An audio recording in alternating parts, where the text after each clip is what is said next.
The Equitable Life Assurance Society presents This Is Your FBI.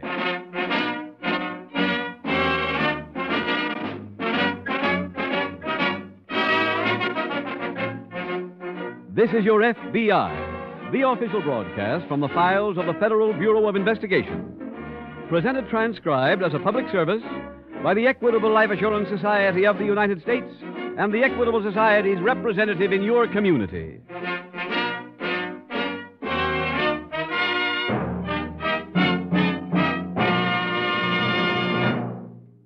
We Americans believe in providing for our own security without sacrificing our independence and self-reliance. That is why the Equitable Life Assurance Society of the United States numbers 5 million American families among its policyholders. The equitable way of assuring future security is the American way. 8,000 men represent the Equitable Society from coast to coast. In about 14 minutes, I'd like to tell you how one of these men may help you enjoy freedom from worry and peace of mind that may be yours with membership in the Equitable Society.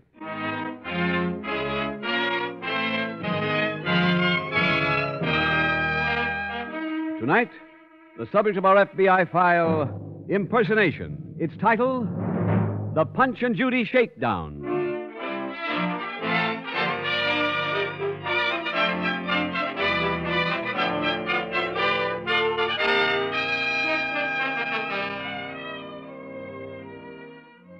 There have always been men who tried to make their way through life by cheating their fellow man. In good times and bad, they ply their trade, scheming to steal anywhere from pennies to millions of dollars. Their victims come from every part of the country, from every level of society. The swindler whose case history from the files of the Federal Bureau of Investigation you are about to hear dramatized is perhaps the most contemptible of all swindlers, for he preys on the poor. In law enforcement language, he has a name: the Misery Chiseler. Like other swindlers, the Misery Chiseler is an opportunist. He takes advantage of every condition. To him, headlines are more than a summary of the news. They are the means by which he keeps his illegal activities up to date, by which he changes a 1910 swindle to reap a 1952 harvest.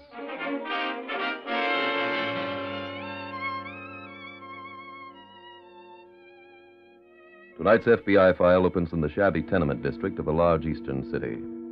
An elderly man is carefully packing a collection of Punch and Judy equipment into a suitcase when a young girl enters the flat.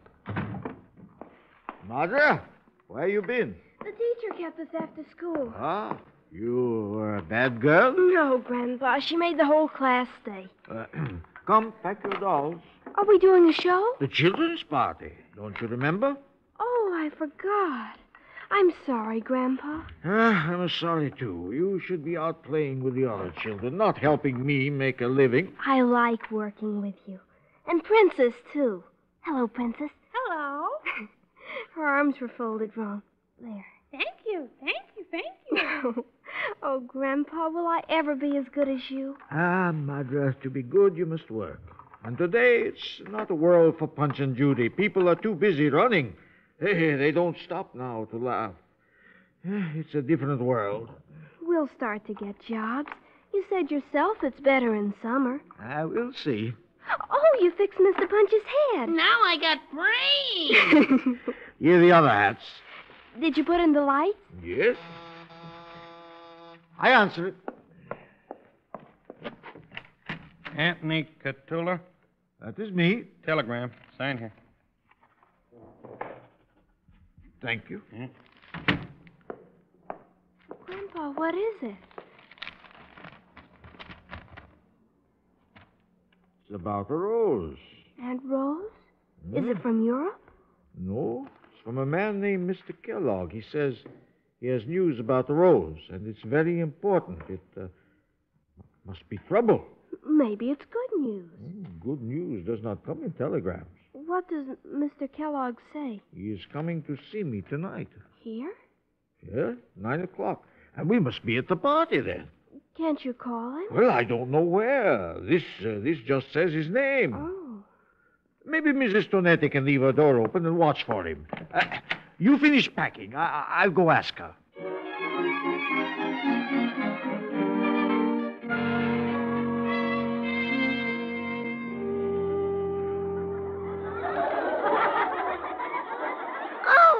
punch. Go away. No, I won't. All right, then, take this. No, and this. Grandpa, what are you looking for? The man is not here. My head fell off. Oh, I'll pick it up. There. Thank you. Now, go away. I won't. I won't. I won't. All right, then, I'll knock your head again there. Should have been here by now. Call a doctor. Call a doctor. Oh, here comes the doctor. Judy, did you do that to Punch? Yes, doctor. Well, how? Like this. There. Maybe Mr. Kellogg was mad. Why? Because I didn't wait for him.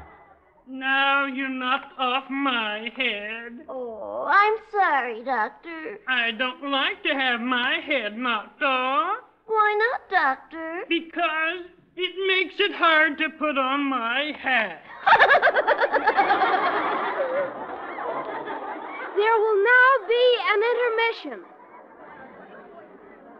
Grandpa, a man just came in. Where? Through the back door. He sees us. Maybe that's him. Are you Mr. Kato Lee? Yes. I'm Kellogg, United States government. United States government. Mother, you get everything ready for the next act. All right. What is it about Rose? She wants to come back to the United States. Oh, she's sick? No, but she may have trouble. What kind of trouble? Mr. Kato Lee, it's a long story. I can't tell you everything now. When will you be finished here? In an hour. But please, Mr. Kellogg, she's my only sister. Can I help her? That's why I came to see you. I forgot the skirt for the princess. It was on the table. I didn't see it. Can I use your handkerchief? Yes. Here. Oh, it's no good, Grandpa. I need a white one. Would you like to borrow mine? Can I, please? Surely. Here. Oh, thank you. I'll be real careful with it. Mr. Kellogg, you're sure Rose isn't sick? Now, don't worry about it. I'll see you at your apartment later and tell you the whole story.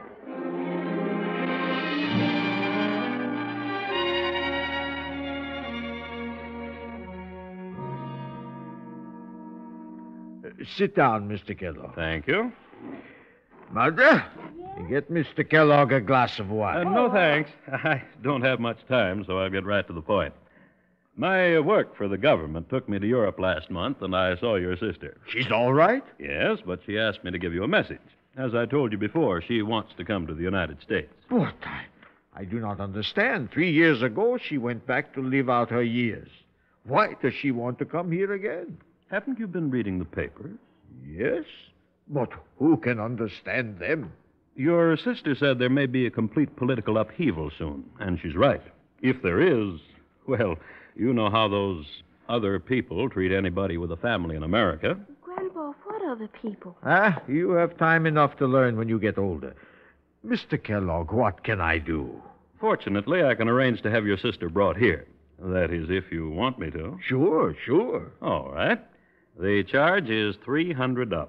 How much? $300. If she was a citizen, there wouldn't be any charge. Oh, Grandpa's a citizen. That doesn't make any difference in this case. But if I can't pay, Then I'm afraid your sister will have to suffer. the government, it would leave her there? Mr. Kato Lee, we can't bring people here free. It costs too much. As it is, the government loses money, but this way it doesn't lose everything. Well, I see how much I have. Mother, run and get the sugar bowl. All right. I would be glad to pay you, Mr. Kellogg, if my business was good, but today, you know, all kinds of dolls you see on this television for nothing. Is there something you could sell? My gold sword. Maybe somebody would buy that. Here, Grandpa. Oh, thank you, Mother. Turn it over. I'll count the silver. $5, 10, 11, 21, 22. Here's a 10. That's 32. 33, 38, 39. That's all you have?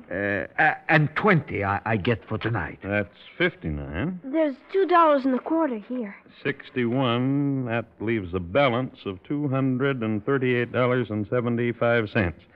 Can you have it for me tomorrow? I'll try my best.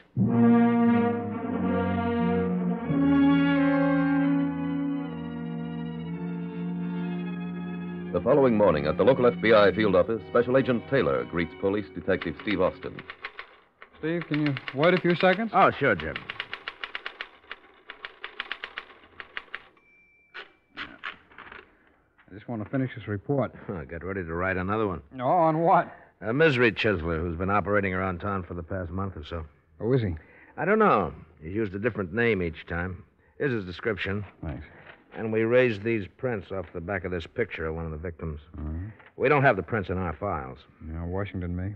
But if you can, I'd appreciate you putting a rush request on this, huh? Sure, Steve. I'll get it out to them today. Fine. Oh, what's the swindle? Allie works the foreign-born sections, contacting poor families with a close relative in Europe, offering to get the relatives here so they won't fall into the hands of the communists. No. His charge is usually $300. Steve, you went to the FBI National Academy, so I don't have to tell you we'll give you our cooperation, but we can't just step in and investigate unless we have jurisdiction. Well, you have now. Under what statute? Impersonating a federal officer? He added that part for the last victim. No? He showed her a white card with the words United States Government on it and a small picture of the swindler in the corner. How many victims have there been? 9 that we know about. Here are the names and addresses. Okay, thanks. I'll get in touch with you, Steve, as soon as I get any word from Washington.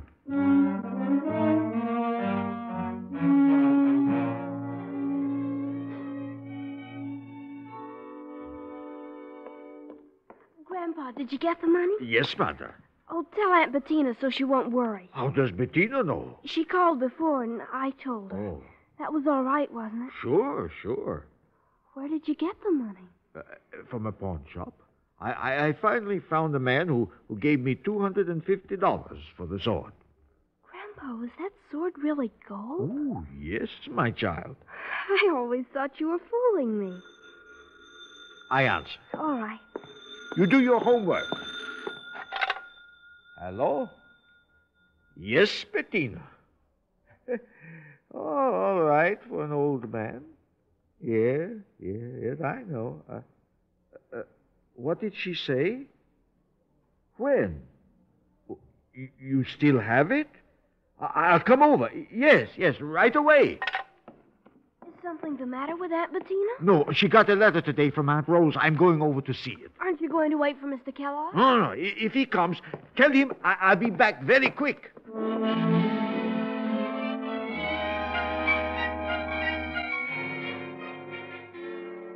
The Federal Bureau of Investigation in Washington receives thousands of requests for help every day. Those requests come not only from FBI field offices, but also from state, county, and local law enforcement agencies, to whom the facilities are available without cost. Every section of your FBI works speedily and efficiently, and within 24 hours after receiving the description and fingerprint information from Agent Taylor, a reply was put on the teletype. I'm glad you came by, Steve. We just got this report from Washington. Oh, they give us an ident? Yeah, the man's name is Pete Lombard. Huh? What's his record? 5 previous arrests. All misery chiseling? Yeah, during World War II, he swindled families of dead servicemen, and before that, he posed as a government collector of charity contributions. Yeah. He's running true to form. Lombard's originally from the West Coast. I teletyped our San Francisco office to see if they could get a lead for us. What's his pattern? Well, I haven't had time to study the record yet. How about pictures? They're being wire-forwarded. We should have them, well, within the hour. Fine. When they get here, let's call on one of the victims and double-check the ident. Okay.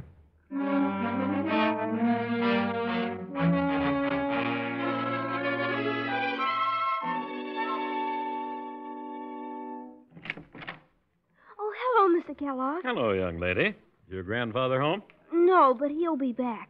And he got the money for you. That's fine. May I come in and wait? Oh, sure. Thank you. When will Aunt Rose come back? Very soon. That'll make Grandpa happy. You like your grandfather, don't you? Why, sure. He seems to be a very fine man. He is. And he's the best Punch and Judy operator in the whole world. I'll have to see your act sometime. I can work almost all the dolls now. Except maybe the Mary. The what? The Virgin Mary. That's why they're called marionettes. Oh. In the old days, they used to act out Bible stories in church, and the most beautiful doll was always Mary. So people started calling them marionettes because that means little Marys. I never knew that. Oh, hello, Grandpa. Mr. Gerlach, I want to talk to you. I understand you have the rest of the money. Yes, but not for you. Hmm? I want my $61 back. You mean you're going to leave your sister at the mercy of those people? My sister, Rose, she's all right. And there's no trouble where she is. I just saw a letter she wrote. Here it is. I want my money back. You're a crook. I came to do you a favor, not to be called names. I'm leaving. Wait. Take your hands off of me. First you pay me back. I said let go. I want to let you go. Grandpa, he's got the wine bottle. Give me my money. Grandpa.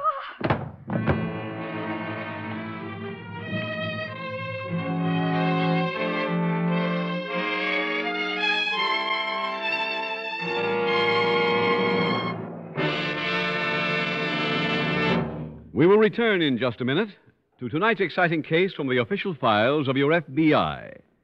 But right now, here's a message from Mr. Frank Harrison, a policy-holding member of the Equitable Life Assurance Society for 2 years. Would you tell our listeners, Mr. Harrison, what led you to join our Equitable Society? Well, one night, my wife and I were listening to this program, and we heard about a life insurance policy that appealed to us. So we got in touch with our local Equitable agent for more information. He didn't act like a salesman at all, more like a friend discussing a problem with us. But he really knew his business. He had all the facts and figures at his fingertips. And he showed us how we could get the right kind of insurance that fitted our budget and provided the kind of security we were looking for. What he seemed to be interested in most was in making sure we were satisfied. Well, that's the way Equitable men are. They want every member to have the kind of policy that gives him the most for his insurance dollar. After all, Equitable Society representatives, all 8,000 of them, are insurance specialists. Life insurance is their career. And like any professional man, doctor or lawyer, they want to build up a satisfied clientele. That's just good business. Now, Equitable men are not only specially trained, but they are backed up by a team of experts. These are the Equitable Home Office actuaries, technicians, and economists, whose job is to serve the members and prospective members of Equitable. And that's what I'd like to have all of our radio listeners remember. If you have an insurance problem, if you are planning for the future security and the peace of mind of yourself and your family, talk it over with the man who can help you most. Consult your local telephone directory for the name of your local Equitable representative, or write the Equitable Society, care of this station. That's EQUITABLE. The Equitable Life Assurance Society of the United States.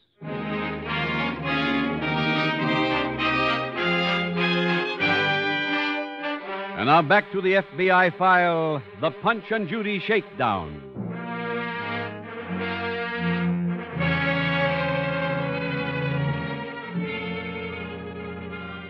Your FBI knows that among the millions of people now listening to this program, there are a few who regard the criminal in tonight's case as clever, for he has swindled a handful of people out of some money, and he appears to have gotten away with it.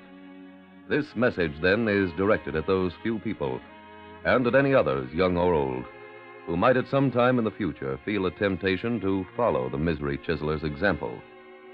Take the financial side of this picture only, forgetting for the moment the morals involved. In the most profitable year of his past criminal history, this criminal cheated people out of $7,000. When apprehended, he had in his possession slightly more than $5,600. That money was used to make partial restitution to his victims, leaving a total of some $1,400 which the criminal had spent. After his conviction, he was sentenced to serve 6 years, which meant that for those 6 years, he worked for the sum of 64 cents a day, or 8 cents an hour. Tonight's FBI file continues at police headquarters. Special Agent Taylor is approaching Detective Austin's desk. Steve, we got another report on Lombard. From Washington? No, the San Francisco office did some checking for us. Lombard returned there after being released from jail 6 months ago, stayed with some friends, left there by train about a month and a half ago. Then he could have come directly here. He probably did. He's been working in town here for 5 weeks. There's no doubt now about it being him. Every victim's made a positive identification. I'm afraid he might be gone. No, I don't think so, Steve. We've checked every hotel and rooming house. Yeah, I know, but according to his record, he usually stays in an area at least 3 months. Oh, pardon me a minute, Jim. Oh, sure, Steve. Detective Austin. Yeah, that's right. What? He did when? Yeah. Repeat that address, huh? Uh-huh. Yeah, I got it. Okay, right away. Thank you. Jim, that was the 9th precinct. They just had another complaint about Lombard. From where? A family at 71 Baker Street. Lombard slugged an old man named Kato Lee. Let's get over there.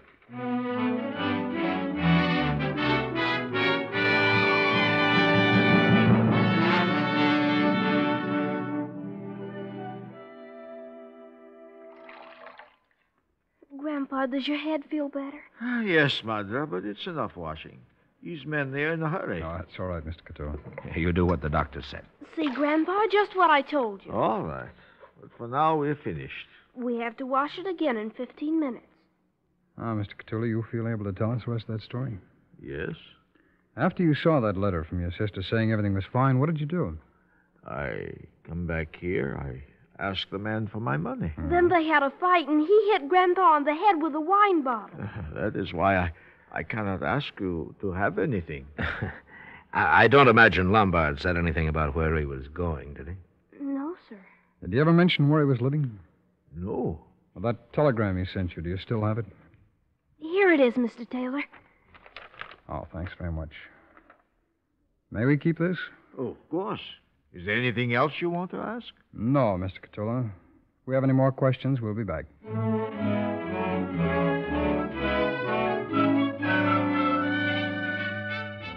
In swindle investigations, the most important thing to establish is the exact pattern of the criminal's operation. Agent Taylor and Detective Austin re-interviewed the victims, trying to establish some common denominator among them. A few evenings later, at the crippled children's ward of a local hospital, a benefit show is in progress. A benefit show being given by the great Cotula family. Grandpa, don't fall. I will. Does it still hurt? A little. Hey, my head fell off. Oh, I'll pick it up.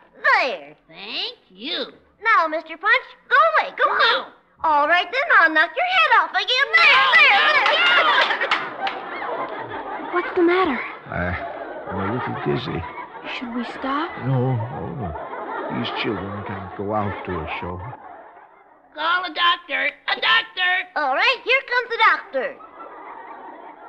Judy, did you do that? Yes, doctor, I did. How? Like this. Grandpa, What? look at the princess. She's all right. Now you knocked off my head. Oh, I'm sorry, doctor. I don't like to have my head knocked off Why not, doctor? because it makes it hard to put on my hat.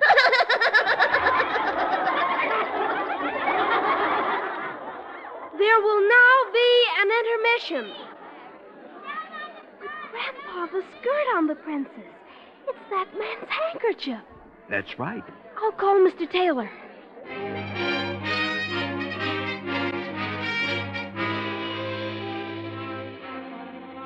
A lead like that can be important or of absolutely no value. Each case is different, but in every case, the same procedure is followed. After receiving evidence of this nature, it is immediately sent to Washington to the FBI laboratory. Any news, Jim? Yeah, we've got a couple of reports on that handkerchief. A couple? And the lab found an invisible laundry mark from a firm in San Francisco. Lombard's hometown. That's right. But a check showed the handkerchief didn't belong to Lombard. It was sent to the laundry by a man named Arthur Gillespie. No? Another criminal? No, legitimate citizen. He had his bag stolen during a trip east about 6 weeks ago. A train trip from San Francisco? Yeah, that's right. It's very possible he and Lombard were on the same train. Teletype, Mr. Taylor. Oh, thanks very much. It's another wire from the San Francisco office. On Lombard? No, it's a bio on Arthur Gillespie. He's 47 years old, lawyer. Civic leader, now field representative, OFORG. OFORG? In the Overseas Food Organization. They send those food packages to Europe. Oh, yes, of course. Steve, they've got an office here in town. Maybe they've got the lead we want.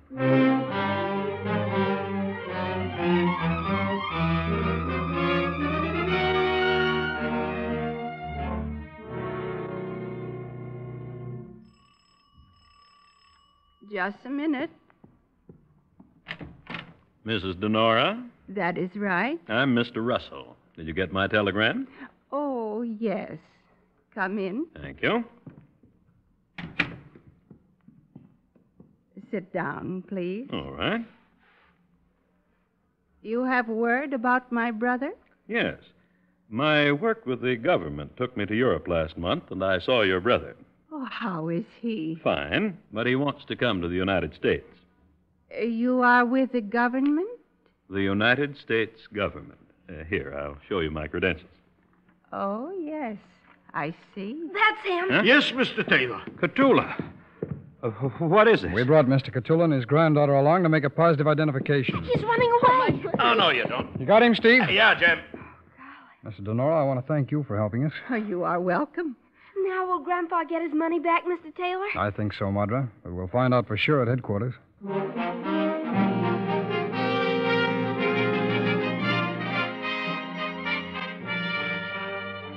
Peter Lombard was convicted for violation of the federal impersonation statute and sentenced to a term in a federal penitentiary.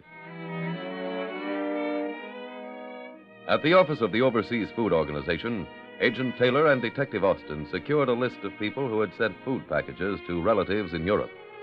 On that list, in perfect order, were Peter Lombard's victims. By waiting at the flat belonging to the next person on the list, the two law enforcement officers were able to apprehend this misery chiseler. However, his arrest and conviction does not mean this type of swindling has been wiped out. This very minute, there are other criminals working equally detestable schemes. Your name may appear on some list. Almost everyone's does, and you may be contacted. Your FBI can give you one piece of advice on how to avoid being victimized. If any stranger appears and offers to do an important favor for you, be cautious. Examine every element of the offer. And if you have the slightest doubt about any part of the story, call your local police. If the man is innocent, you have done him no harm by asking the police to help. If he is a misery chiseler, you will have removed another one from circulation.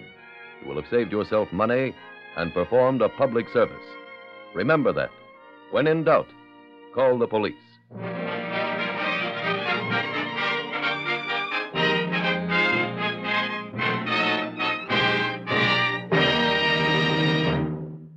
Now I would like to leave you with this one thought.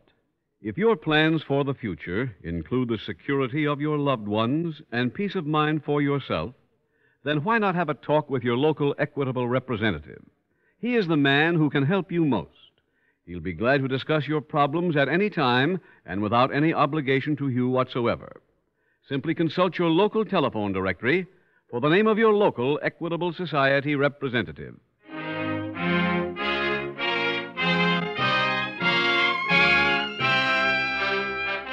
Next week, we will dramatize another case from the files of the Federal Bureau of Investigation. Its subject, fraudulent bankruptcy. Its title, Manhunt.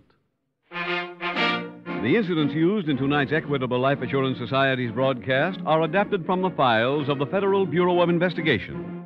However, all names used are fictitious, and any similarity thereof to the names of places or persons, living or dead, is accidental.